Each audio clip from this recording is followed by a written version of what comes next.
Hello everyone, welcome back to management. मैं हूं अंशुमन और आप देख रहे हैं मैनेजमेंट की एग्जाम डे सीरीज, जहां हम एमबीए और बीबीए के लिए ऑर्गेनाइजेशनल बिहेवियर और मैनेजमेंट मैनेजमेंट के सभी इंपॉर्टेंट चैप्टर्स को एग्जाम ओरिएंटेड और सिंपल प्रैक्टिकल तरीके से कवर कर रहे हैं। ठीक है। इस सीरीज में का मेन फोकस है जो 5 से 10 मार्क्स के शॉर्ट क्वेश्चंस हैं उनको हम देखें। कॉन्सेप्ट क्लैरिटी हो बिना किसी कंफ्यूजन के। डायग्राम टेबल और आंसर राइटिंग टेक्निक्स क्या होनी चाहिए उस पे हम बात करेंगे। इंटरनल और एक्सटर्नल एग्जाम दोनों के लिए ये बहुत कमाल की सीरीज रहने वाली है। ठीक है।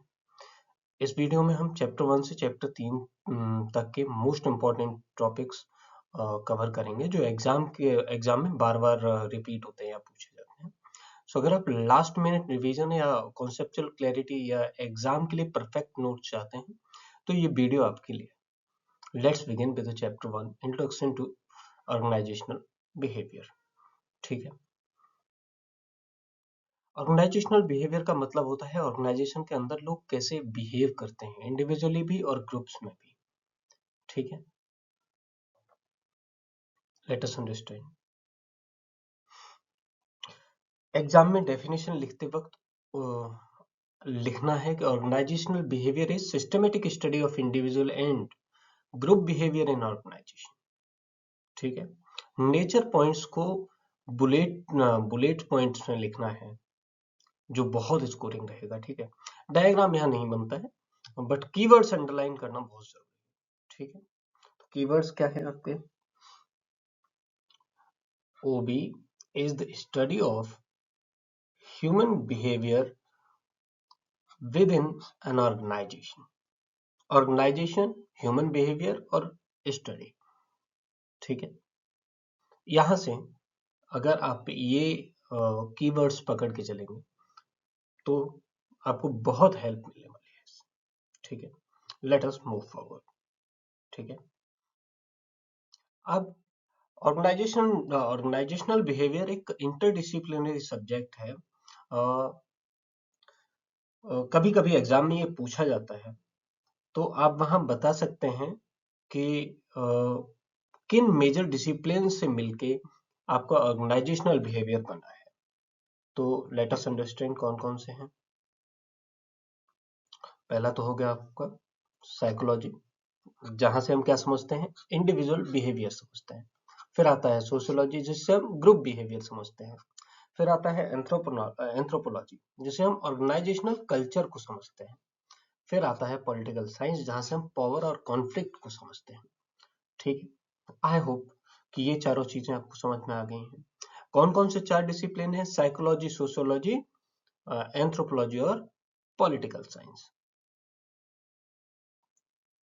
PSA PO, आप इसे याद रखने के लिए लिख सकते हैं PSA PO। ठीक है। पहला साइकोलॉजी, सोशियोलॉजी, एंथ्रोपोलॉजी और PO से political science. Let us move forward. अब बात आती है हेनरी फ्योल की।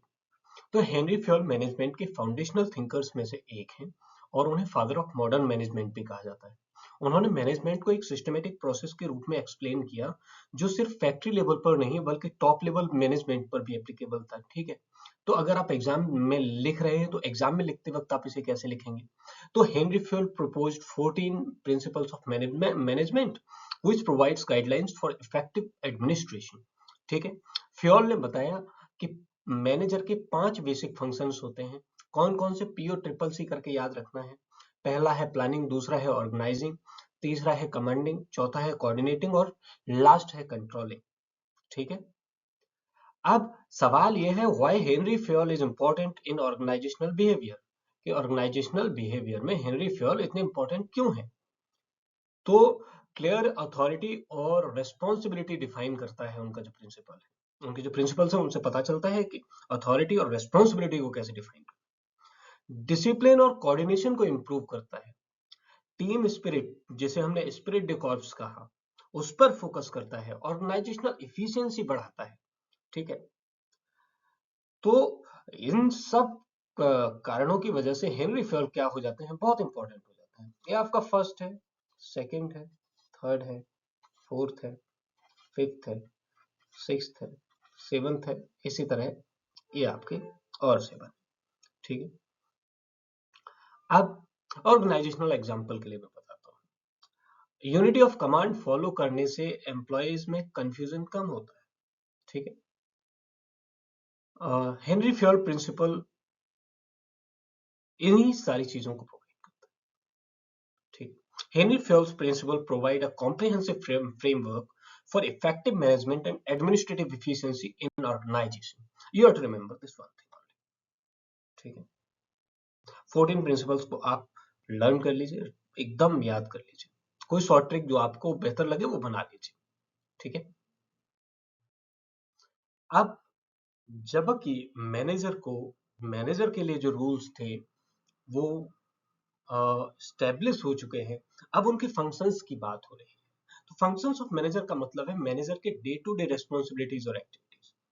हेनरी फ्योल ने सबसे पहले क्लियरली बताया कि मैनेजर का काम सिर्फ सुपरविजन नहीं होता है, बल्कि एक सिस्टमेटिक प्रोसेस होता है। ठीक है। According to Henry Fayol, management consist of 5 basic functions and I have already talked about it. ये फंक्शंस टॉप, मिडल और लोअर लेवल सभी मैनेजर्स पर अप्लाई होते हैं, सिर्फ लेवल के अकॉर्डिंग स्कोप चेंज हो जाता है। ठीक है। ऐसे समझ लीजिए। अब अब बात करते हैं हम, सबसे पहले जहां से शुरू करेंगे वो है प्लानिंग। तो प्लानिंग क्या है? प्लानिंग है आपका ऑब्जेक्टिव डिसाइड करना। प्लानिंग क्या है आपका? प्लानिंग है आपका ऑब्जेक्टिव को डिसाइड करना, गोल सेट करना। ठीक है। Future course of action plan करना, what is to be done and how, ये आंसर करता है आपका प्लानिंग। ठीक है। सेल्स टारगेट सेट करना, एक एग्जांपल के लिए बता रहा हूँ। सेल्स टारगेट सेट करना फॉर नेक्स्ट क्वार्टर, ये क्या है? प्लानिंग है। किस तरीके से करेंगे वो भी प्लानिंग का हिस्सा है।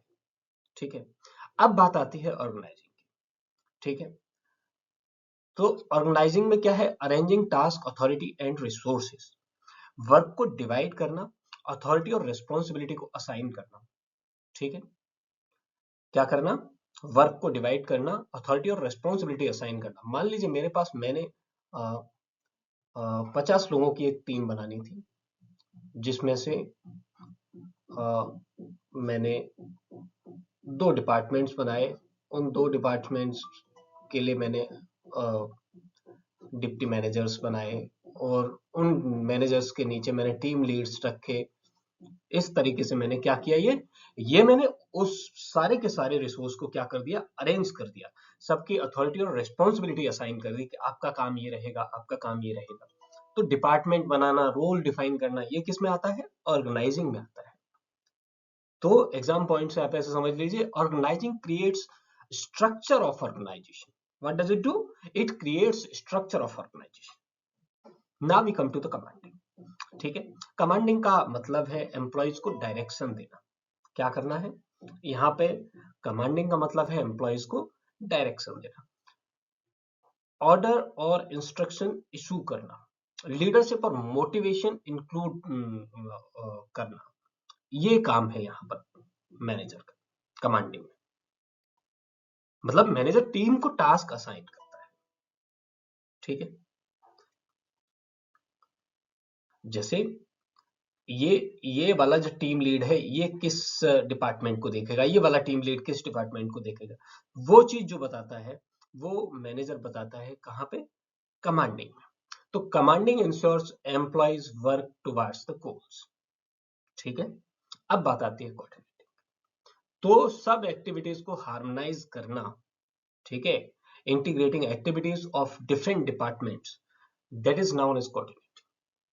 ठीक है। कोऑर्डिनेटिंग क्या है? सबके बीच में समन्वय बनाना, प्रोडक्शन और मार्केटिंग के बीच में अलाइनमेंट बनाना। ठीक है। डिपार्टमेंट्स के बीच में कोऑर्डिनेशन मेंटेन करना।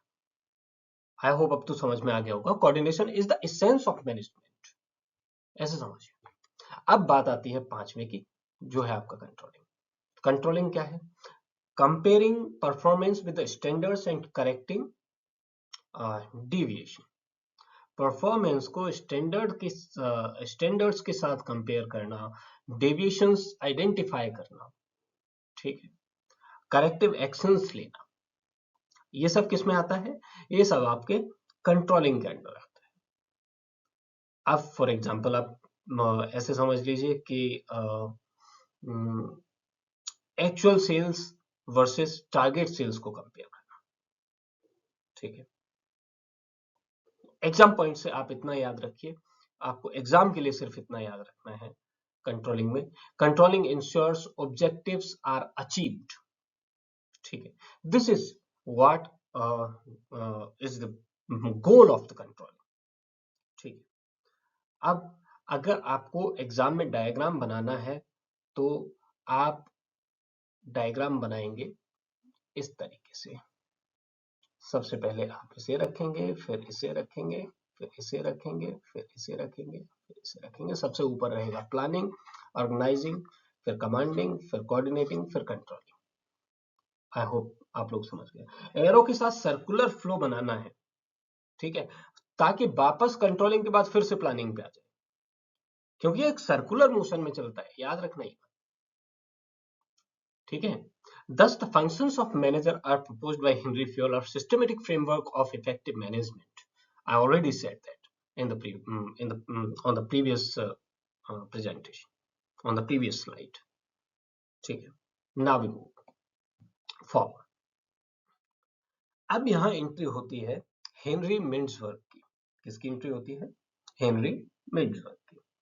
तो हेनरी मिंट्सबर्ग ने क्लियरली बताया कि मैनेजर का काम सिर्फ प्लानिंग, ऑर्गेनाइजिंग, स्टाफिंग, डायरेक्टिंग और कंट्रोलिंग तक से लिमिटेड नहीं है। रियलिटी में मैनेजर को रोज के काम में मल्टीपल प्रैक्टिकल रोल्स प्ले करने पड़ते हैं। इसीलिए मैनेजर के लिए मिंट्सबर्ग ने 10 रोल्स असाइन किए। उन्होंने उन रोल्स को 10 जगह डिवाइड किया, ठीक है। सबसे पहले आपके आते थे कौन से? Interpersonal roles. कौन से आते हैं आपके? Interpersonal roles. तो इंटरपर्सनल रोल्स इस कैटेगरी में मैनेजर का जो मेन काम होता है वो लोगों के साथ इंटरेक्शन का होता है, इंटरपर्सनल रोल्स, ठीक है। चाहे वो फिगर हेड हो, लीडर हो या लाइजन हो। तो फिगर हेड में क्या है? मैनेजर एक सिंबॉलिक हेड होता है। क्या होता है मैनेजर? मैनेजर एक सिंबॉलिक हेड होता है। फॉर एग्जाम्पल चीफ गेस्ट बनना, सर्टिफिकेट डिस्ट्रीब्यूट करना, विजिटर्स को वेलकम करना, ये सारे काम किसके होते हैं? मैनेजर के होते हैं। किसके होते हैं? मैनेजर के होते हैं। तो यहाँ पे वो फिगर हेड हो जाता है।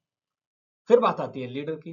तो मैनेजर एम्प्लॉयज को मोटिवेट करता है, गाइड करता है और परफॉर्मेंस को एवेल्युएट करता है। फॉर एग्जाम्पल टीम को टारगेट अचीव करने के लिए इनकरेज करना, ठीक है, टीम को टारगेट अचीव करने के लिए इनकरेज करना, ये एक लीडर का काम है वहां पे, ठीक है। वहां वो क्या होता है? लीडर होता है। उसके बाद आता है लाइजन। तो मैनेजर ऑर्गेनाइजेशन के बाहर के लोगों से कॉन्टेक्ट मेंटेन करता है, ठीक है। मैनेजर ऑर्गेनाइजेशन के बाहर के लोगों से कॉन्टेक्ट भी तो मेंटेन करे। फॉर एग्जांपल सप्लायर से, क्लाइंट से, गवर्नमेंट ऑफिशियल से कोऑर्डिनेशन बनाना, ये सारे काम उसके लाइजन के। एक रियल लाइफ ऑफिस एग्जांपल अगर आप लिखेंगे इसके साथ तो बहुत कमाल का इंप्रेशन जाएगा और उससे और बेहतर मार्क्स आने की पॉसिबिलिटीज है, ठीक है। अब हम आ जाते हैं फर्स्ट, इसको ए डाल दीजिए, 1 2 3, बी डाल दीजिए 4। तो अब हम आ जाते हैं इंफॉर्मेशनल रोल्स पे। तो इंफॉर्मेशन से रिलेटेड रोल्स है ये। इस रोल में मैनेजर इंफॉर्मेशन का हब होता है। मॉनिटर, तो मैनेजर इंटरनल और एक्सटर्नल इंफॉर्मेशन कलेक्ट करता है, जैसे market trend, employee performance report, ठीक है। फिर अब बात आती है किसकी? डिसेमिनेटर की, ठीक है। तो डिसेमिनेटर क्या है? कलेक्टेड इंफॉर्मेशन एम्प्लॉयज तक पहुंचाना, यहां उसका काम ये है। For example policy change, target, circular को शेयर करना, ठीक है। आगे बात आती है उसकी स्पोक्स पर्सन की। तो ऑर्गेनाइजेशन की तरफ से बात करना, ऑर्गेनाइजेशन की तरफ से बात करना, जब मैनेजर ऑर्गेनाइजेशन की तरफ से बात करता है तो वो स्पोक्स पर्सन होता है, ठीक है। प्रेस कॉन्फ्रेंस में, एनुअल रिपोर्ट प्रेजेंटेशन में, ठीक है। Manager acts as a nerve centre of information, that is informational. अब बात आती है आपके डिसीजनल रोल्स की। तो ये रोल्स डिसीजन मेकिंग से डायरेक्टली रिलेटेड होते हैं आपके। ये किससे रिलेटेड होते हैं? डिसीजन मेकिंग से। तो सबसे पहले आता है एंटरप्रेन्योर। तो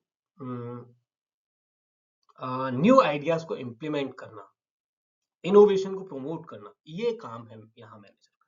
फॉर एग्जांपल नया प्रोडक्ट लॉन्च करना, नए प्रोसेस को इंट्रोड्यूस करना, ठीक है। आगे आता है आपका डिस्टर्बेंस हैंडलर।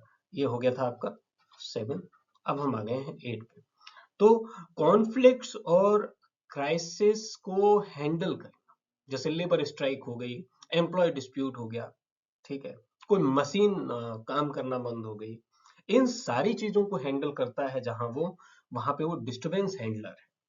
फिर बात आती है उसके 9th रोल की, जहां पे वो क्या है? रिसोर्स अलोकेटर है। रिसोर्स डिस्ट्रीब्यूट करना उसका काम है।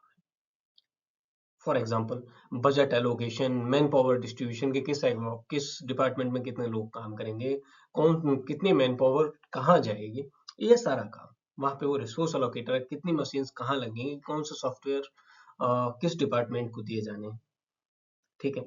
फिर बात आती है नेगोशिएटर की, ठीक है, सबसे लास्ट और इंपॉर्टेंट रोल है वो। तो ऑर्गेनाइजेशन की तरफ से नेगोशिएशन करता है, ठीक है। Salary negotiation, contract deals, contract negotiation, ये सारे काम होते हैं उसके, ठीक है। आई होप कि मैनेजरियल रोल मीन्स वर्क के आपको समझ में आ गए, ठीक है। इसको अपने दिमाग में रखना है, ठीक है। आगे बढ़े। उसके लिए भी आप अगर कोई शॉर्ट ट्रिक आपको लगता है कि आप बना सकते हो तो बनाइए, that would be easy for you. अब जो ये टेबल में प्रेजेंट कर रहा हूँ उसका मतलब क्या है, क्या था मेरा?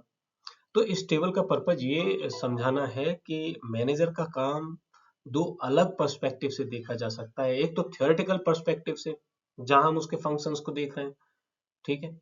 दूसरा है प्रैक्टिकल पर्सपेक्टिव से, जहां हम उसके रोल्स देख रहे हैं कि वो डेली लाइफ में किन रोल्स में काम करता है, ठीक है। ये तो हो गए आपके फंक्शंस, ये हो गए आपके रोल्स, ठीक है। तो प्रपोज्ड की बात करें तो फंक्शंस को हेनरी फ्योल ने और रोल्स को मेंसबर्ग ने। नेचर क्या है? तो प्लान्ड एंड सिस्टमेटिक एक्टिविटीज होती है, ठीक है। क्या होती हैं? नेचर की बात कर रहे हैं तो फंक्शंस का नेचर प्लान्ड और सिस्टमेटिक होता है। मतलब ये बताता है कि मैनेजर को आइडियली क्या करना चाहिए। और रोल्स नेचर में डायनेमिक और प्रैक्टिकल होता है, ठीक है। रोल कैसा होता है? वो डायनेमिक और प्रैक्टिकल होता है। ये बताता है कि मैनेजर को रियलिटी में क्या करना चाहिए, प्रैक्टिकली उसको क्या करना चाहिए। फिर आती है बात फोकस की। तो फंक्शंस का फोकस होता है व्हाट मैनेजर शुड डू, ठीक है, आइडियली। जबकि रोल्स का फोकस होता है व्हाट मैनेजर एक्चुअली डू, ठीक है। सिंपल एग्जांपल लाइन समझ लो। Functions are prescriptive while roles are descriptive, ठीक है। अब बात आती है अप्रोच की। किसकी आती है? अप्रोच की आती है। तो अप्रोच क्या है? तो फंक्शंस एक नॉर्मेटिव अप्रोच फॉलो करते हैं, यानी आइडियल सिचुएशन बताते हैं। वहीं रोल्स डिस्क्रिप्टिव अप्रोच फॉलो करते हैं, यानी रियल लाइफ बिहेवियर को डिस्क्राइब करते हैं। फिर बात आती है आपके नंबर 5 की, नंबर्स। तो यहाँ 5 फंक्शंस दिए हुए हैं, यहाँ 10 रोल्स दिए हुए हैं। ये याद रखना है आपको। 5 फंक्शंस कौन से हैं? तो planning, organising, commanding, coordinating, controlling. ये तो इतनी बार रिपीट हो गया इस वीडियो में बहुत बार। मिन्सबर्ग के 10 रोल, ठीक है, जो 3 कैटेगरी में आएंगे, इंटरपर्सनल, इंफॉर्मेशनल और डिसीजनल, ठीक है। अब तो समझ में आ जाना चाहिए। इंटरपर्सनल में कौन कौन से थे? फिगर हेड था आपका, लीडर था, लीजन था, ठीक है। इसी तरीके से याद रखना है। एग्जाम ट्रिक, 5 वर्सेस 10 का कंपैरिजन को क्रिस्टल क्लियर बना लीजिए अपने दिमाग में कि ये एग्जाम ट्रिक हो जाएगी आपकी। अब बात आती है क्लासिफिकेशन की। तो फंक्शंस एक लीनियर प्रोसेस फॉलो करते हैं, एक के बाद एक। फंक्शंस क्या करते हैं? सॉरी,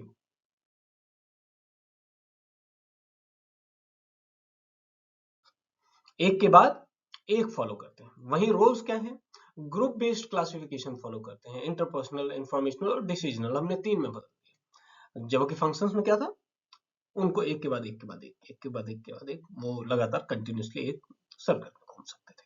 अब बात आती है लेवल ऑफ यूज की। तो इन्हें ऑल लेवल्स पे यूज किया जा सकता है। फंक्शन क्या है, वो आ, हर लेवल के मैनेजर के लिए, हर लेवल के मैनेजर पे एप्लीकेबल है।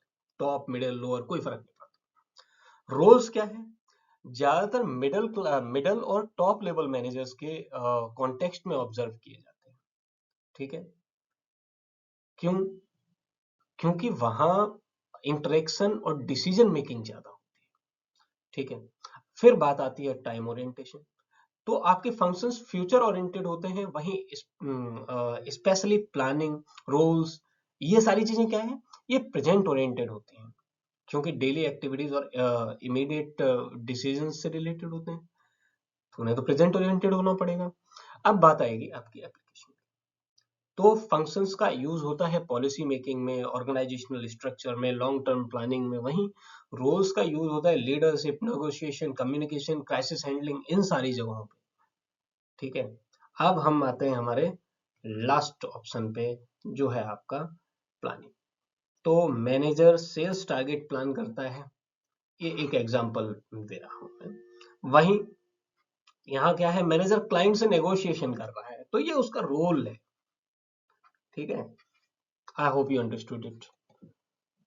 एग्जाम्पल्स लिखने से आंसर ज्यादा प्रैक्टिकल और एग्जाम फ्रेंडली लगता है, इसलिए मैंने एग्जाम्पल्स भी बता दिए। Thus, managerial function explains the theoretical framework of management, while managerial roles describe the actual behavior of managers and organization. I hope you understood it. ठीक है, आगे बढ़ जाते हैं। अब चलिए एक केस बेस्ड एक्सप्लेनेशन से समझते हैं फंक्शन वर्सेस रोल का मतलब क्या है। तो ये एक कंपनी है जिसका नाम है एबीसी लिमिटेड। क्या नाम है उसका? ABC limited. ठीक है, ये कैसी मिड साइज मैन्युफैक्चरिंग कंपनी है, मिड साइज मैन्युफैक्चरिंग कंपनी है।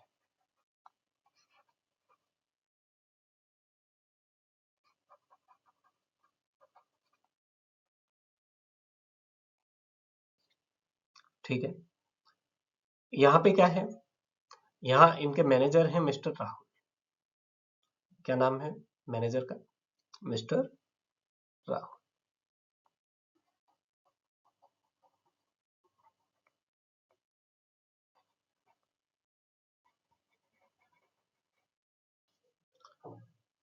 ठीक है, इन्हें क्या करना है, इनको नेक्स्ट क्वार्टर के लिए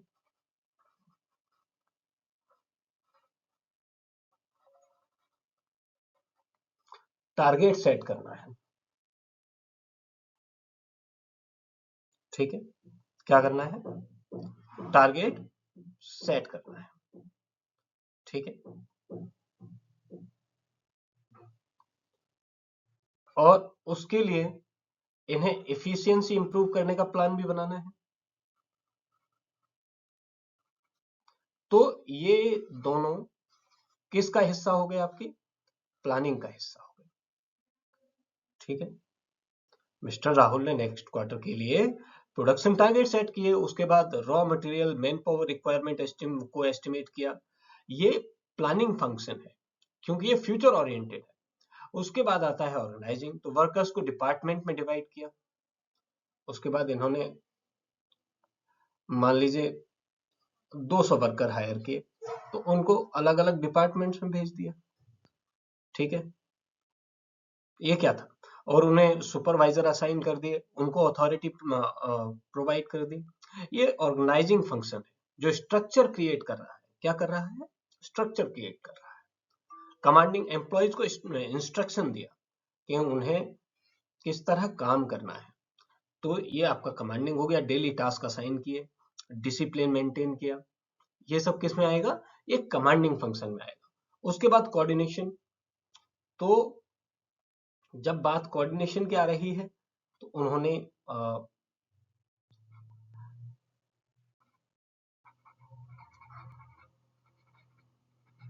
परचेजिंग डिपार्टमेंट और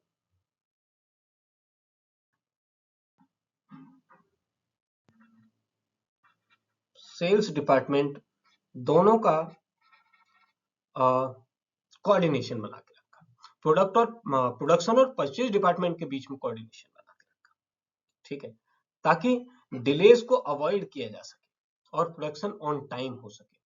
ये कोऑर्डिनेशन फंक्शन हो गया आपका। फिर आ गया कंट्रोलिंग। तो जो ये टारगेट सेट किया था, क्या उसे अचीव कर पाए या नहीं, उस टारगेट के साथ जो प्रोडक्शन है उसको क्या किया गया, कंपैरिजन किया गया, ठीक। यहाँ ये हो गया आपका कंट्रोलिंग, ठीक है। अब हमने रूल्स पर ऑलरेडी बात कर ली है, मैंने उनको एग्जांपल के साथ समझा दिया था, ठीक है। तो अब हम सीधे आगे बढ़ जाएंगे। ऑर्गेनाइजेशनल बिहेवियर के मॉडल्स, ठीक है। तो ऑर्गेनाइजेशनल बिहेवियर के मॉडल का मतलब होता है हर ऑर्गेनाइजेशन का एक मैनेजमेंट अप्रोच होता है, यानी मैनेजमेंट एम्प्लॉयज को कैसे देखता है, कैसे ट्रीट करता है और कैसे कंट्रोल या मोटिवेट करता है। सिंपल वर्ड्स में मॉडल ये बताता है कि ऑर्गेनाइजेशन का सिस्टम काम कैसे करता है, अथॉरिटी किसके पास है, एम्प्लॉयज से क्या एक्सपेक्ट किया जाता है, ठीक है, और एम्प्लॉयज का रेस्पॉन्स क्या होता है, ये सारी चीजें, ठीक है। तो सबसे पहले बात करते हैं हम ऑटोक्रेटिक मॉडल की। किसकी बात करेंगे हम, ऑटोक्रेटिक मॉडल की बात करेंगे। ये आपका रहा ऑटोक्रेटिक मॉडल। ये अथॉरिटी बेस्ड होता है, ठीक है। ऑटोक्रेटिक मॉडल कैसा है, अथॉरिटी और पावर पर बेस्ड होता है। किस किस पे बेस्ड होता है, अथॉरिटी एंड पावर पर बेस्ड होता है। इस मॉडल में डिसीजन मेकिंग सिर्फ मैनेजर के हाथ में होती है। किसके हाथ में होती है, डिसीजन मेकर कौन है, तो manager is the decision maker, ठीक है। एम्प्लॉयज को सिर्फ इंस्ट्रक्शन फॉलो करने होते हैं। क्या करना होता है एम्प्लॉयज को, एम्प्लॉय यहाँ सिर्फ क्या करता है, इंस्ट्रक्शन फॉलो करता है कि आपको इतना काम करना है, उसने कर दिया। कंट्रोल और डिसिप्लिन पे ज्यादा फोकस होता है। फोकस किस पे, कंट्रोल और डिसिप्लिन पे ज्यादा फोकस है। एम्प्लॉय नीड्स को इग्नोर किया जाता है, ठीक है। एम्प्लॉय का ओरिएंटेशन क्या है, ओबीडियंस। एम्प्लॉय से क्या उम्मीद रखी जाती है कि वो ओबीडेंट होगा, उससे जो कहा जाएगा कर देगा। एम्प्लॉय का रिस्पॉन्स कैसा होता है, तो उसका मिनिमम परफॉर्मेंस का रिस्पॉन्स होता है कि जितना कहा गया मैं उतना कर दूंगा, बात मैं उससे ज्यादा ना तो सोचूंगा ना ही कुछ करूंगा। ट्रेडिशनल फैक्ट्रीज में, आर्मी स्टाइल मैनेजमेंट में, ओल्ड गवर्नमेंट ऑफिस में यही तरीका काम करता है। ऑटोक्रेटिक मॉडल पुराना और ट्रेडिशनल मॉडल माना जाता है, ठीक है। तो अगर इसे ट्रेडिशनल मॉडल भी कहते हैं, क्या कहते हैं इसे,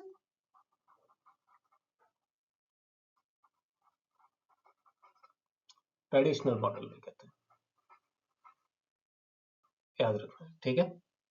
इसके बाद आता है आपका कस्टोडियल मॉडल। तो कस्टोडियल मॉडल इकोनॉमिक सिक्योरिटी पर बेस्ड होता है। ऑर्गेनाइजेशन एम्प्लॉय को जॉब सिक्योरिटी और बेनिफिट देता है। एम्प्लॉयज ऑर्गेनाइजेशन पर डिपेंडेंट हो जाते हैं। लॉयल्टी डेवलप होती है, लेकिन इनोवेशन कम होता है। एम्प्लॉय का ओरिएंटेशन क्या है, यहाँ एम्प्लॉय का सीधा सीधा ओरिएंटेशन है सिक्योरिटी, ठीक है। एम्प्लॉय कैसे रिस्पॉन्स करता है, तो पैसिव कोऑपरेशन करता है, जो कहा गया कर देंगे। लगेगा कि थोड़ा सा और कर देना चाहिए, थोड़ा सा कुछ और मैं अगर अपनी तरफ से जोड़ पाऊंगा तो मैं उसे पॉलिशिंग करने की कोशिश करूंगा, मैं उससे ज्यादा कुछ नहीं। For example companies providing pension, insurance, housing facilities, ये सारी चीजें, वहां मामला कस्टोडियल मॉडल है। इस मॉडल में मोटिवेशन मनी और सिक्योरिटी से आती है, ग्रोथ से नहीं आता है, ठीक है। अब आगे हम चलेंगे कहाँ पे, सपोर्टिव मॉडल पे। तो सपोर्टिव मॉडल लीडरशिप और मोटिवेशन पर बेस्ड होता है, लीडरशिप और motivation.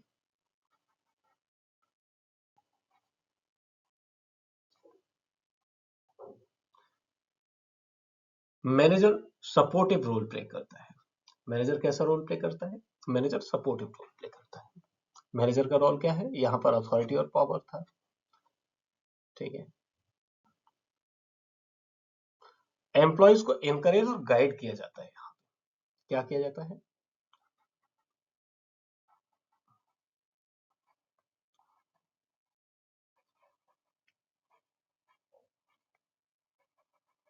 Employees are guided and encouraged.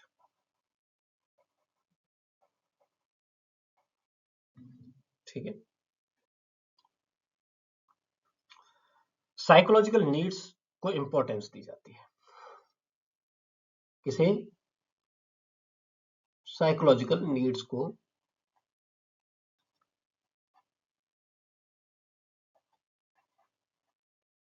Importance दी जाती है।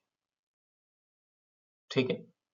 एम्प्लॉय ओरिएंटेशन क्या है? तो जॉब परफॉर्मेंस। एम्प्लॉय का ओरिएंटेशन कहाँ रहता है? जॉब परफॉर्मेंस पर। और एम्प्लॉय रिस्पॉन्स कैसे करता है? तो पार्टिसिपेशन और कमिटमेंट दिखाता है employee. For example modern corporate offices, team based environment, ये सारी जगह। ठीक है। तो ये मॉडल एम्प्लॉयज के सेटिस्फेक्शन और प्रोडक्टिविटी दोनों बढ़ाता है। अब आगे आता है आपका कॉलोजियल मॉडल। ये मोस्ट मॉडर्न मॉडल है, ऐसे समझ लीजिए। कॉलोजियल मॉडल टीम वर्क और पार्टनरशिप पर बेस्ड होता है। मैनेजर और एम्प्लॉयज एक काम एक टीम की तरह करते हैं। ठीक है। पावर शेयर्ड होती है, सेल्फ डिसिप्लिन और रिस्पॉन्सिबिलिटी डेवलप होती है। एम्प्लॉय का ओरिएंटेशन क्या है? यहाँ पर एम्प्लॉय रेस्पॉन्सिबिलिटी लेता है।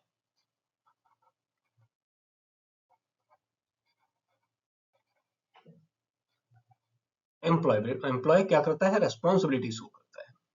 और सेल्फ मोटिवेशन होता है। क्या होता है यहाँ पे? सेल्फ मोटिवेशन होता है। जैसे आईटी कंपनी है, रिसर्च ऑर्गेनाइजेशन हैं, स्टार्टअप्स हैं, ऐसी जगहों की बात कर रहा हूँ। वहां पे किस तरह का मॉडल है? कॉलोजियल मॉडल। कॉलोजियल मॉडल इज मॉडर्न और डेमोक्रेटिक दोनों है, ऐसे समझ लीजिए। ठीक है। किस किस अप्रोच पे काम करता है? तो डेमोक्रेटिक अप्रोच पे काम करता है। ठीक है। आई होप यहां तक का समझ में आ गया है। अब आगे बढ़ा जाए। अब बात आती है पर्सनैलिटी की। हम यहाँ चैप्टर सेकंड स्टार्ट कर रहे हैं। ठीक है। तो पर्सनैलिटी का मतलब सिर्फ बिहेवियर नहीं होता है, बल्कि थिंकिंग और फीलिंग भी होती है। ठीक है। एग्जाम में आप डेफिनेशन लिख दीजिए और डिटर्मिनेंट्स लिख दीजिए, बस इतना ही लिख दीजिए, that is enough, more than enough. Heredity आपको पता है, एनवायरमेंट आपको पता है, सिचुएशन आपको पता है। ऐसा नहीं है कि इसमें बहुत कुछ स्पेशल है, फिर भी मैं चलिए एक बार एक्सप्लेन कर देता हूँ थोड़ा सा। हेरिडिटी जो आपके पेरेंट्स से आपको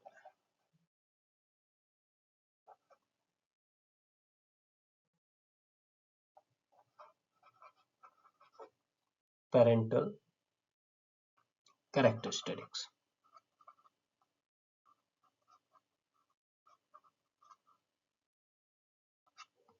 ठीक। फिर आता है आपका एनवायरमेंट। एनवायरमेंट का मतलब है आप किस तरह के एनवायरमेंट में बड़े हुए हैं। अर्बन में, रूरल में, इकोनॉमिकली कैसा एनवायरमेंट था, सोशली कैसी कंडीशन थी, इन सारी चीजों पर डिपेंड करता है। फिर बात आती है सिचुएशन की। ठीक है। तो आप सिचुएशन से हैंडल, आई होप इतना समझ में आ गया। अब हम आगे बढ़ जाएं। चलिए। अब बात आती है आपके इंट्रोवर्ट वर्सेस एक्सट्रोवर्ट की। तो जो इंट्रोवर्ट हैं वो आपके रिजर्व्ड होते हैं। कैसे होते हैं? रिजर्व्ड होते हैं, इनवर्ड ओरिएंटेड होते हैं, बहुत ज्यादा बातचीत नहीं करते। ये सोशल होते हैं, आउटवर्ड ओरिएंटेड होते हैं, खूब सारी बातचीत करते हैं। ये topic mostly different based question में आता है, तो टेबल फॉर्मेट में बेस्ट स्कोरिंग रहता है। रियल लाइफ एग्जांपल्स आप ऐड कर सकते हैं और उसमें बहुत ज्यादा कुछ करने की आवश्यकता आपको पड़ेगी नहीं। ठीक है।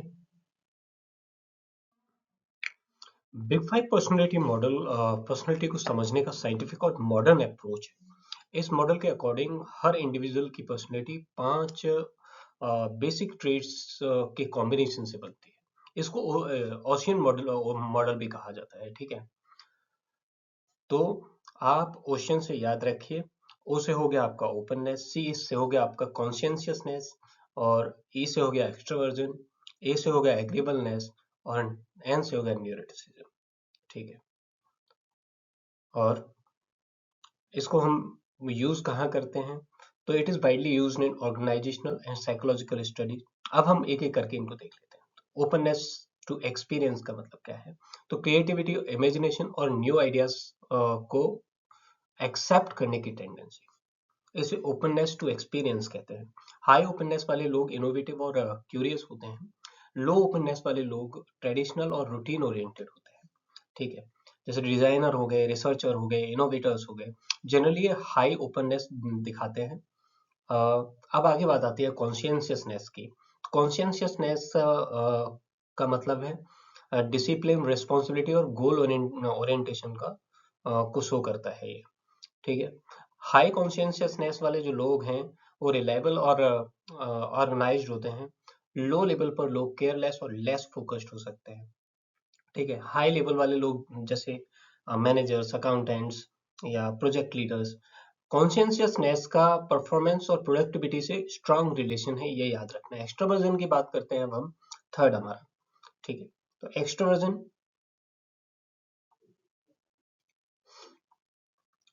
फर्स्ट कर लिया है, सेकंड हो गया हमारा, थर्ड एक्सट्रोवर्जन सोशेबिलिटी, असर्टिवनेस और एनर्जी लेवल को रिप्रेजेंट करता है। ठीक है, हाई एक्सट्रोवर्जन वाले लोग आउटगोइंग और टॉकेटिव होते हैं। लो एक्सट्रोवर्जन वाले लोग इंट्रोवर्ट और रिजर्व्ड होते हैं। हाई एक्सट्रोवर्जन वाले लोग ऑर्गेनाइजेशन में सेल्स एग्जीक्यूटिव, मार्केटिंग प्रोफेशनल्स हो सकते हैं। लो एक्सट्रोवर्जन वाले लोग क्या हैं? डिजाइनर्स हो सकते हैं, डेवलपर्स हो सकते हैं। ठीक है, अब हम आगे बढ़ते हैं। आगे बात है एग्रीबलनेस की। तो कॉपरेशन, ट्रस्ट और हेल्पिंग नेचर को शो करता है एग्रीबलनेस। हाई एग्रीबलनेस वाले लोग फ्रेंडली और एम्पैथेटिक होते हैं। लो एग्रीबलनेस वाले लोग कॉम्पिटिटिव या रिजिड हो सकते हैं। ठीक है, हाई एग्रीबलनेस वाले जो लोग हैं वो आपके एचआर प्रोफेशनल हो गए, टीम कोऑर्डिनेटर्स हो गए। ठीक है, एग्रीबलनेस टीम वर्क और कॉन्फ्लिक्ट मैनेजमेंट से डायरेक्टली रिलेटेड होता है। अब बात आती है न्यूरोटिसिज्म की। तो इमोशनल स्टेबिलिटी और स्ट्रेस हैंडलिंग एबिलिटी को शो करता है। हाई न्यूरोटिसिज्म वाले जो लोग हैं वो ज्यादा एंशियस होते हैं और इमोशनली अनस्टेबल होते हैं। ठीक है, लो न्यूरोटिसिज्म वाले जो लोग हैं वो काम और इमोशनली बैलेंस्ड होते हैं। ठीक है, हाई प्रेशर जॉब्स में लो न्यूरोटिसिज्म प्रिफर्ड होता है। ओके, आई होप यहाँ तक का आपको समझ में आ गया। न्यूरोटिसिज्म का स्ट्रेस, जॉब सेटिस्फेक्शन और एब्सेंटीज्म से रिलेशन होता है direct. Now let's move forward. अब बात करते हैं टाइप ए और टाइप बी पर्सनैलिटीज की। ठीक है, तो टाइप ए और टाइप बी पर्सनैलिटी का कॉन्सेप्ट इंडिविजुअल के वर्क बिहेवियर और स्ट्रेस हैंडलिंग पैटर्न को एक्सप्लेन करता है। इस थ्योरी को फ्रीडमैन और रोजेनमैन ने इंट्रोड्यूस किया था। जो एग्जाम में लिखना प्लस पॉइंट होगा अगर आप उन दोनों के नाम लिख देते हैं, फ्रीडमैन और रोजेनमैन। ठीक है, आप टाइप ए पर्सनैलिटी वाले, एक और चीज मैं आपको बता दूं कि टाइप ए और टाइप बी पर्सनैलिटी की जो थ्योरी है वो आपकी मैनेजर के पॉइंट ऑफ व्यू की थ्योरी है। ठीक, तो टाइप ए पर्सनैलिटी वाले लोग क्या है? ये बहुत ज्यादा कॉम्पिटिटिव होते हैं, ज्यादा इम्पेशेंस होते हैं, टाइम प्रेशर टाइम प्रेशर में काम करते हैं, टारगेट अचीव करने के लिए और स्ट्रेस ले लेते हैं। इसलिए टाइप ए मैनेजर्स स्ट्रेस ज्यादा लेते हैं और लॉन्ग टर्म में बर्नआउट या हेल्थ इश्यूज फेस कर सकते हैं। अब बात आती है टाइप बी की। ये रिलैक्स्ड और पेशेंस होते हैं, प्रेशर को कामली हैंडल करते हैं, वर्क लाइफ बैलेंस मेंटेन करते हैं, डिसीजन लेने में और इमोशनली स्टेबल होते हैं कोई भी डिसीजन लेने में। अब ऑर्गेनाइजेशनल एग्जांपल की बात करूं तो मैं, सेल्स मैनेजर और टॉप एग्जीक्यूटिव अक्सर टाइप ए लोग होते हैं, जबकि रिसर्चर, काउंसलर और क्रिएटिव प्रोफेशनल्स ये टाइप बी ट्रेड दिखाते हैं। ठीक है, और both personalities have strengths and limitations, ये आपको दिमाग में रखना है। Type A personality is performance driven but stress prone, whereas Type B personality is balanced and emotionally stable. Okay, so let us move forward. अब बात आती है आपकी ट्रेड थ्योरी ऑफ पर्सनैलिटी की। तो ट्रेड थ्योरी ऑफ पर्सनैलिटी को समझने का सिंपल और प्रैक्टिकल अप्रोच ये है, इस थ्योरी के अकॉर्डिंग हर इंडिविजुअल के अंदर कुछ स्टेबल ट्रेट्स होते हैं जो टाइम और सिचुएशन के साथ ज्यादा चेंज नहीं होते हैं। ये ट्रेट्स डिसाइड करते हैं कि इंसान का बिहेवियर कैसे होगा। ठीक है, क्या डिसाइड करते हैं कि इंसान का बिहेवियर कैसे होगा। फॉर एग्जाम्पल, अगर कोई एम्प्लॉय नेचुरली कॉन्फिडेंट है और डिसिप्लिन्ड है तो उसका परफॉर्मेंस भी जनरली अच्छा होगा। ट्रेड थ्योरी एग्जाम फेवरेट समझो इसको, बहुत बार पूछी जाती है, इजी टू अंडरस्टैंड है, प्रैक्टिकल एग्जाम्पल से रिलेट हो जाती है, तो आप बस ये दिमाग में रखिए अपने। ठीक है, एग्जाम में क्या करना है, तो पहले डेफिनेशन लिख लीजिए, फिर मेन अजम्पशन लिख लीजिए, फिर एग्जांपल्स, एंड में क्रिटिसिज्म। क्रिटिसिज्म अगर आप लिख सकते हैं तो ठीक है, नहीं लिख सकते तो छोड़ दीजिए, एग्जांपल्स तक दैट इज इनफ। ठीक है, अब बात करते हैं हम की अजम्पशंस ऑफ ट्रेड थ्योरी। किसकी बात करते हैं हम? की अजम्पशंस ऑफ। तो traits are measurable and identifiable. Traits are relatively permanent. Behavior can be predicted through traits, and individual differences uh, differ based on the trait combinations. Whenever I'm talking about the organizational relevance, let me tell you कि trait theory recruitment, selection, leadership identification और performance appraisal में use होती है। ठीक है, अब बात करते हैं क्रिटिसिज्म की, तो मैं क्रिटिसिज्म बता देता हूँ आपको। क्रिटिसिज्म लिखते वक्त इसको आप ऐसे समझिए कि आंसर और स्ट्रॉन्ग और बैलेंस्ड हो जाता है। ठीक है, ट्रेड थ्योरी सिचुएशन के इफेक्ट को इग्नोर करती है। सेम ट्रेड डिफरेंट सिचुएशंस में डिफरेंट बिहेवियर दिखा सकते हैं। ठीक है, it does not explain personality development. Okay, human behaviour को ओवर सिंप्लीफाई कर देती है। ठीक है, डायग्राम बनाने का पॉइंट ऑफ व्यू क्या है, तो सिंपल फ्लो डायग्राम बनाना है। ट्रेड मैं आपको बना के दिखा देता हूं एक सेकेंड में।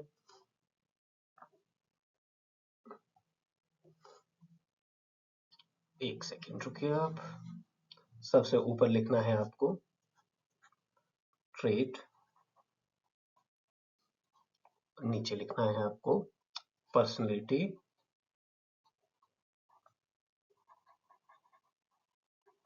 फिर आप लिख दीजिए बिहेवियर।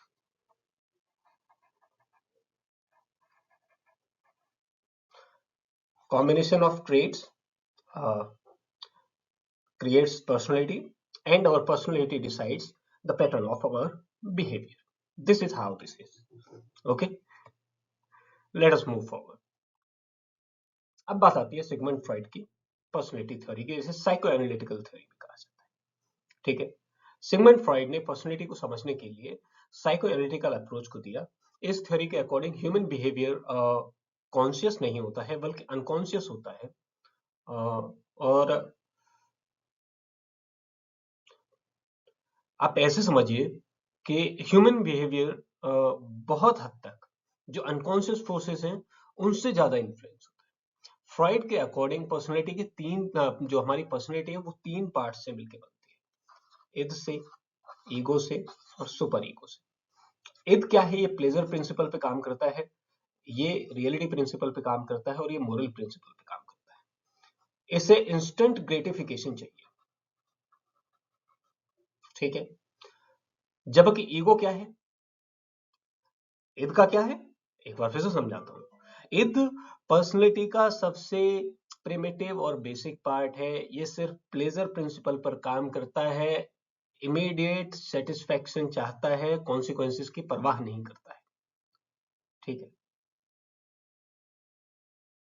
बच्चे को तुरंत चॉकलेट चाहिए, ये क्योंकि उसमें इद डेवलप्ड है कंप्लीटली। अब ईगो क्या है? ईगो रियलिटी के अकॉर्डिंग काम करता है। इद और रियल वर्ल्ड के बीच मीडिएटर का रोल प्ले करता है। ठीक है, लॉजिकल और इमोशनल जो लॉजिकल और रेशनल डिसीजन लेने में हमें हेल्प करता है। चॉकलेट तुरंत नहीं, लंच के बाद मिलना है। ठीक है, ईगो पार्शियली कॉन्शियस और पार्शियली अनकॉन्शियस होता है। ठीक है, अब बात आती है सुपर ईगो की, तो इसे मोरल प्रिंसिपल कहते हैं। सुपर ईगो मोरल वैल्यूज और सोशल नॉर्म्स को रिप्रेजेंट करता है। ये बताता है कि क्या राइट है और क्या रॉन्ग है। ठीक है, सोसाइटी और पेरेंट्स के रूल्स का इंटरनलाइजेशन होता है, इसे सुपर ईगो कहते हैं। चॉकलेट चुराना गलत है, गिल्ट फील होता है उसकी वजह से। ठीक है, ये किसका एग्जाम्पल हो गया, सुपर ईगो का हो गया। अब जब इद और सुपर ईगो के बीच में कॉन्फ्लिक्ट होता है तो उसे ईगो रिजॉल्व करता है और वहां आता है सीन में डिफेंस मैकेनिज्म। उसकी हमें ज्यादा पढ़ने की जरूरत नहीं है। और आप डायग्राम बनाते वक्त आइसबर्ग बना सकते हैं। ठीक है, पर मैं सेलेक्ट कर लेता हूं।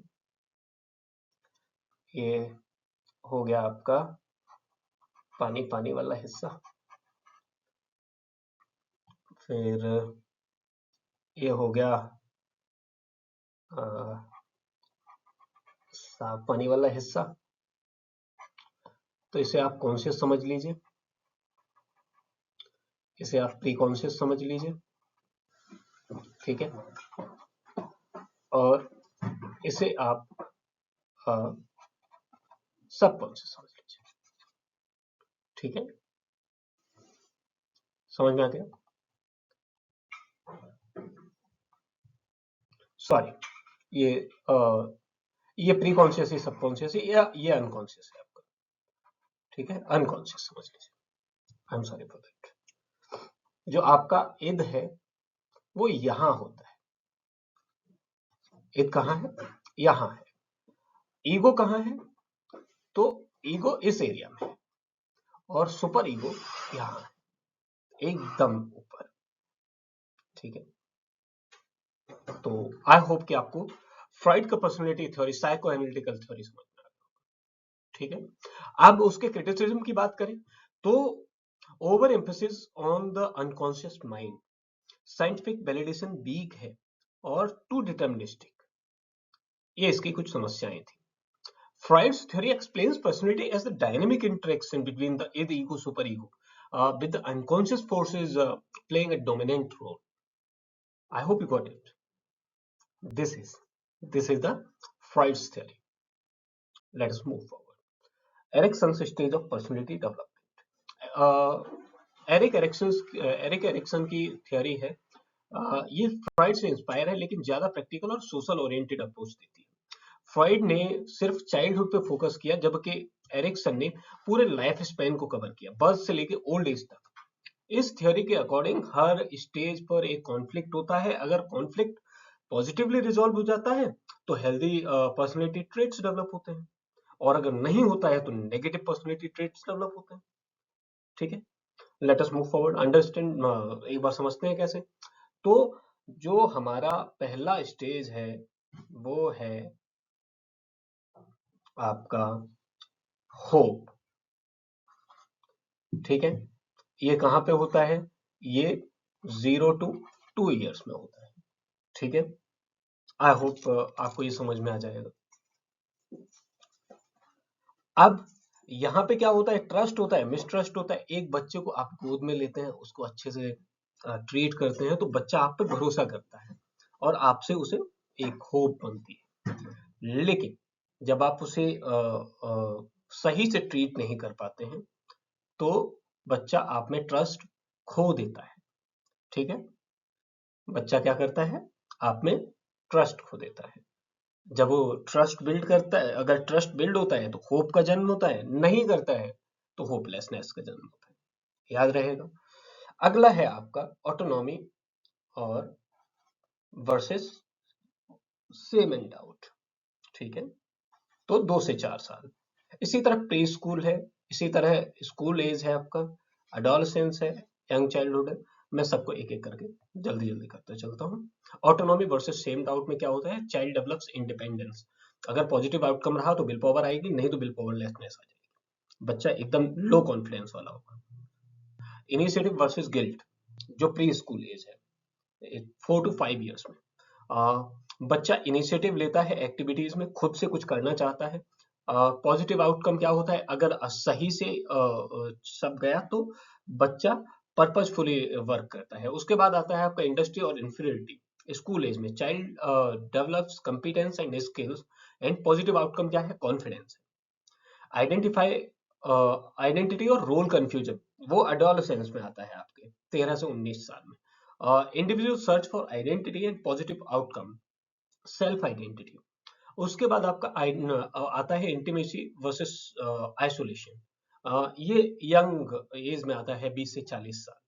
पॉजिटिव आउटकम होता है लव, अगर पॉजिटिवली नहीं गया है सब कुछ तो हेट एंड लॉनलीनेस। अब आता है जनरेटिविटी वर्सेस स्टैग्नेशन। यहाँ पे क्या है, अगर पॉजिटिव आउटकम रहा तो जो व्यक्ति है वो केयरफुल होता है। लास्ट में आता है आपका इंटीग्रिटी और डिस्पेयर। अगर ईगो इंटीग्रिटी सही से जाती है तो व्यक्ति कैसा हो जाता है, वाइज हो जाता है। आप इसको टेबल फॉर्मेट में बना सकते हैं। टेबल फॉर्मेट में आप ऐसे बनाइए, स्टेज लिख लीजिए। क्या लिख लीजिए, सबसे पहले यहाँ लिखिए स्टेज, एग्जाम के लिए बता रहा हूं मैं। फिर एज, कॉन्फ्लिक्ट, फिर आएगा आपका आउटकम। ठीक है, तो इस तरीके से अगर आप टेबल बना के इसे करेंगे तो ये आपके मार्क्स को इनहेंस करेगा descriptive exam. Let us move forward. ये आपकी टेबल रही एरे करेक्शन वाली। ठीक है, मैंने इसी तरह बताया आपको, आप इसे याद रख सकते हैं। ये आपका स्टेज है सबसे पहले, फिर एज ग्रुप है, फिर कॉन्फ्लिक्ट है, फिर पॉजिटिव आउटकम है। ठीक है, लेट्स मूव फॉरवर्ड। अब बात आती है, अब हम चैप्टर 3 पे आ गए हैं। तो चैप्टर 3 में बहुत कुछ है। यहाँ पे हम परसेप्शन, इंडिविजुअल डिसीजन मेकिंग की बात करें। परसेप्शन का मतलब होता है कि लोग चीजों को कैसे देखते हैं, समझते हैं और इंटरप्रेट करते हैं। सेम सिचुएशन में दो लोग डिफरेंट परसेप्शन रख सकते हैं, इसी वजह से ऑर्गेनाइजेशन में मिसअंडरस्टैंडिंग और कॉन्फ्लिक्ट होता है। ठीक है, perception is the process through which individuals organize and interpret their sensory impression to give meaning to their environment. ये definition direct book based definition. ठीक है, let us move forward. Perception objective नहीं होता है, बल्कि पर्सनल एक्सपीरियंस और attitude, value, background से influence होता है। इसलिए मैनेजर के लिए परसेप्शन समझना बहुत इंपॉर्टेंट है। Perception subjective matter. Stages of अगर हम परसेप्शन की बात करें तो 3 स्टेजेस होते हैं आपके परसेप्शन के। कौन कौन से? पहला हो गया आपका सिलेक्शन, दूसरा हो गया ऑर्गेनाइजेशन, तीसरा हो गया इंटरप्रिटेशन। सिलेक्शन में क्या है, इंडिविजुअल हर स्टिमुलस को नोटिस करता है, सिर्फ रिलेवेंट इंफॉर्मेशन को सेलेक्ट करता है। Selection depends on interest, experience और नीड्स। जैसे आप मान लीजिए बाजार में जूता ढूंढ रहे हैं नाइकी का। ठीक है, आप जाते हैं, आप नोटिस करते हैं कि आपको एक दुकान दिख गई है जिस पर ये वाला निशान बना हुआ है। आप उस दुकान में चले जाते हैं। आपका दिमाग किसे सेलेक्ट करता है? केवल उसी दुकान को। सिलेक्शन किस पे डिपेंड कर रहा था? इंटरेस्ट पे, एक्सपीरियंस पे, नीड पे, इन तीनों में से किसी पे। क्राउड में सिर्फ आपने इतनी सारी दुकानों में से सिर्फ उसी दुकान को चुना। ठीक है, अब जो सिलेक्टेड इंफॉर्मेशन का पैटर्न या स्ट्रक्चर है, उसमें उसे हम अरेंज करते हैं। शॉप्स तो बहुत सारी थी, फिर हमने अप्रैल वाली शॉप चुनी जहां पे कपड़े वगैरह मिलते हैं। हमने उनमें से भी किसे चुना? हमने नाइकी को चुना। ये सारी चीजें, इसे हम grouping, closure, figure ground principle, ये कॉमन टेक्निक्स हैं। इनके द्वारा हम इसे ऑर्गेनाइज करते हैं इंफॉर्मेशन।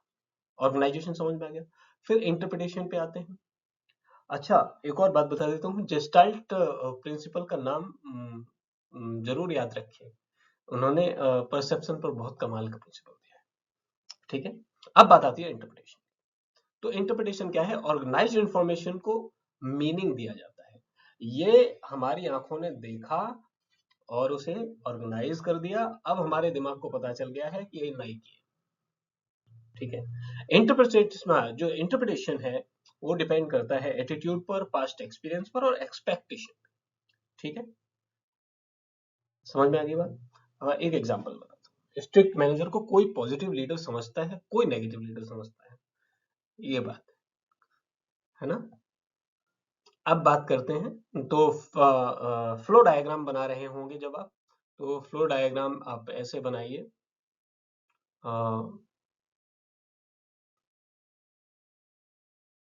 पहले तो आप स्टिमुलस लिख दीजिए, यहाँ बना देता हूँ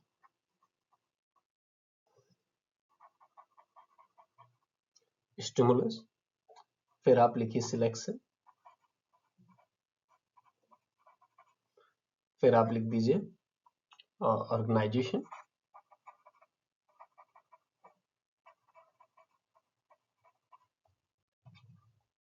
फिर आप लिखिए इंटरप्रिटेशन,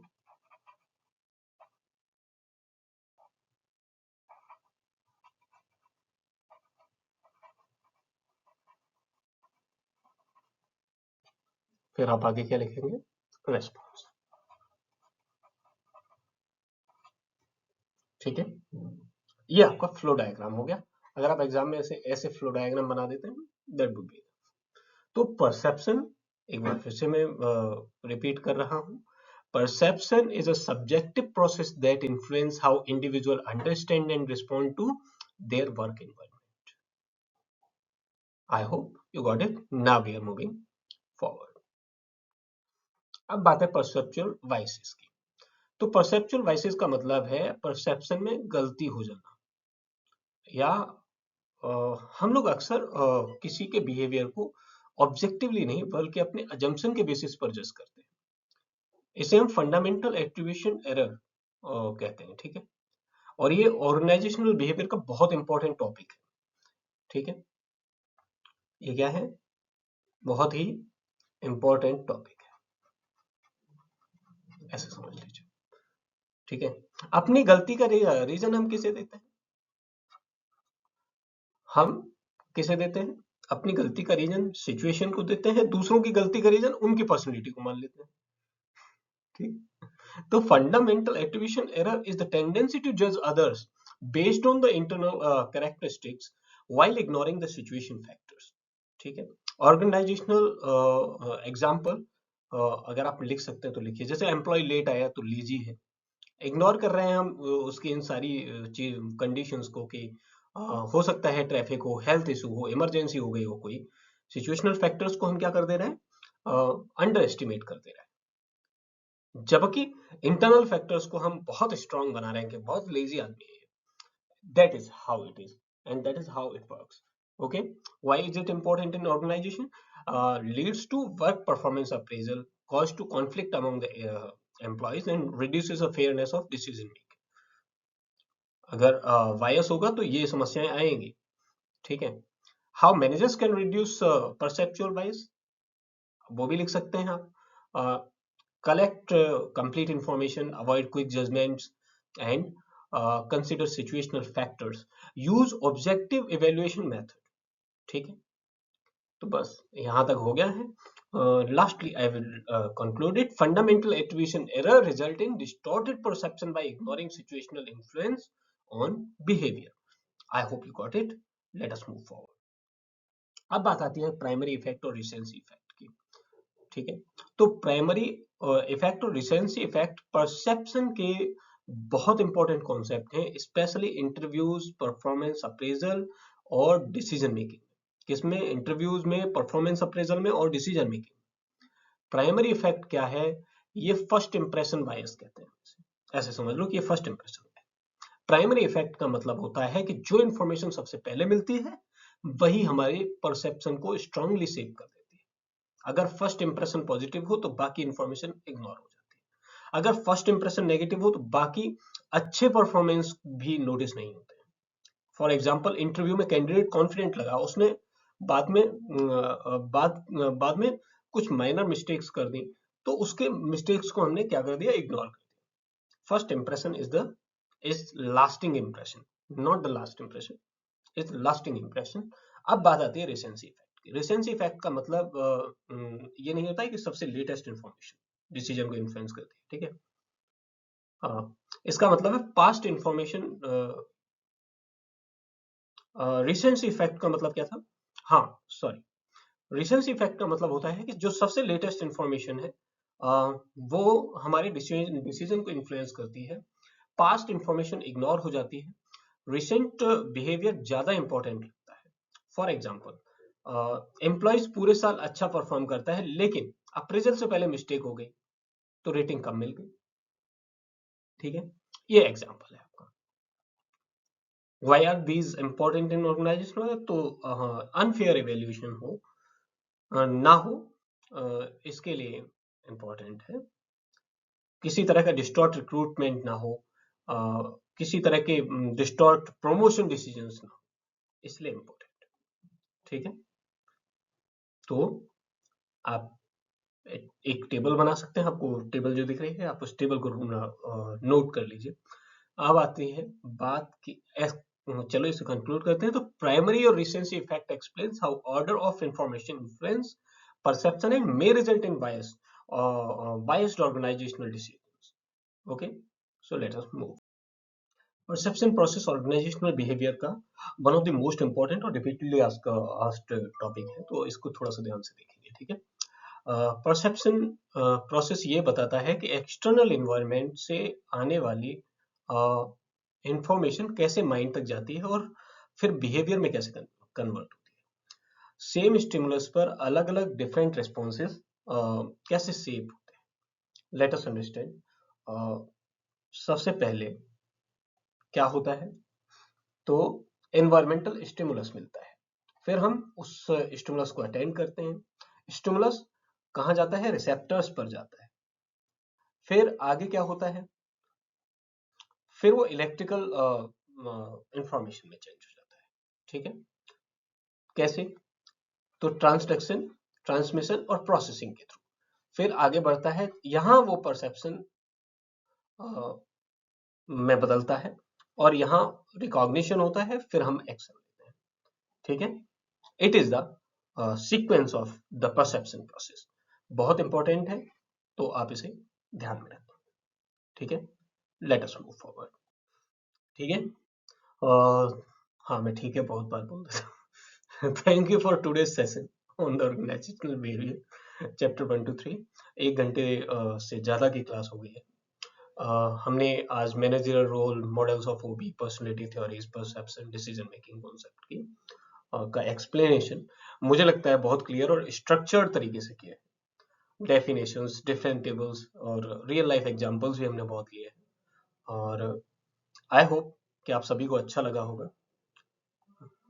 और अगले वीडियो में हम मिलते हैं चैप्टर 4, चैप्टर 5 और चैप्टर 6 के साथ। Thank you once again for your patience and continuous support. And I would like to ask you to uh, subscribe. So please subscribe the channel. ठीक है, मैं वो वाला अगली बार से फोटो डालूंगा जो सब्सक्राइब के लिए कहेगा आपको। लाइक करिए, सब्सक्राइब करिए, शेयर भी कर दीजिए, ठीक है। Thank you.